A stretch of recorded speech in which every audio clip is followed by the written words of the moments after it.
समय हमेशा बड़ा बलवान होता है।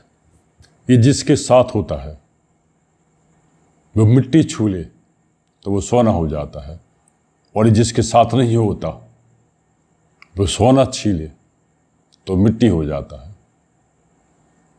अंतिम चरण की वोटिंग के बाद एग्जिट पोल के नतीजों में नरेंद्र मोदी को तीसरी बार सत्ता में वापसी करते हुए बताया गया है। दूसरी ओर कांग्रेस के लिए यही संतोष की बात हो सकती है कि एग्जिट पोल के अनुसार इस बार उसे विपक्ष का नेता बनने के लिए जितने सदस्यों की आवश्यकता होती है उतनी संख्या वो इस बार प्राप्त कर लेगी।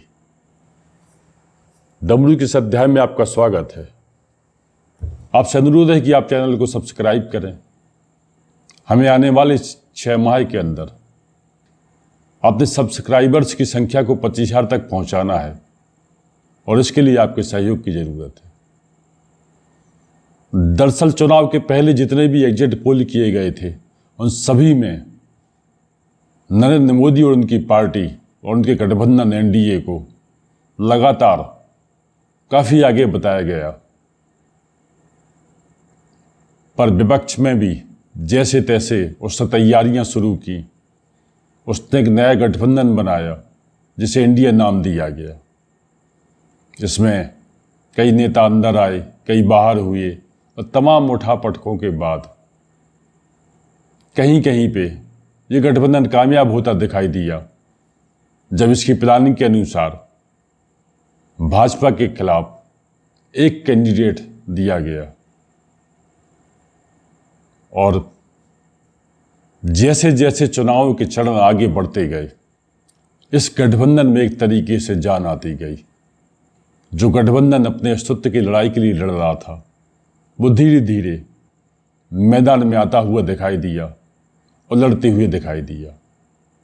पर अंतिम चरण की वोटिंग के बाद जैसे कि अंदेशा था कि एग्जिट पोल आएंगे, और कांग्रेस को हमेशा से यही शक रहा है कि वो एनडीए को बढ़ता हुआ दिखाई देंगे।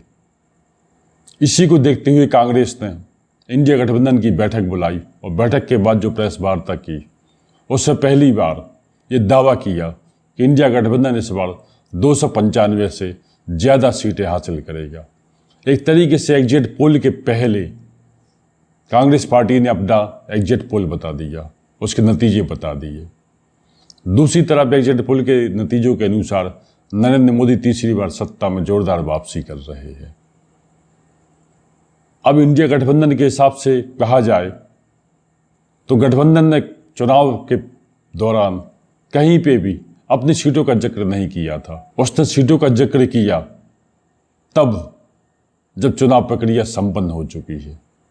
दरअसल चुनावी चरण जैसे जैसे आगे बढ़ते गए कांग्रेस और उसके सहयोगी धीरे धीरे मजबूत होते हुए दिखाई देने लगे।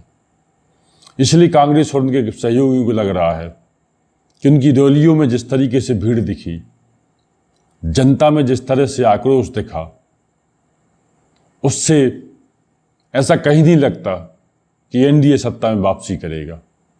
कांग्रेस को उम्मीद है कि एग्जिट पोल के जो नतीजे हैं वो मतगणना के दिन पलट सकते हैं। इसी को देखते हुए कांग्रेस ने गठबंधन की बैठक बुलाई और अपने एजेंटों को ये दिशा निर्देश दिए कि मतगणना के अंतिम समय तक वो अपनी उपस्थिति दर्ज कराएं, क्योंकि पार्टी को विश्वास है कि अभी भी नतीजों में बदलाव हो सकता है। तो आज के लिए इतना ही। आपसे अनुरोध है कि आप अपने विचारों से कमेंट बॉक्स में लिखकर हमें अवश्य अवगत कराएं।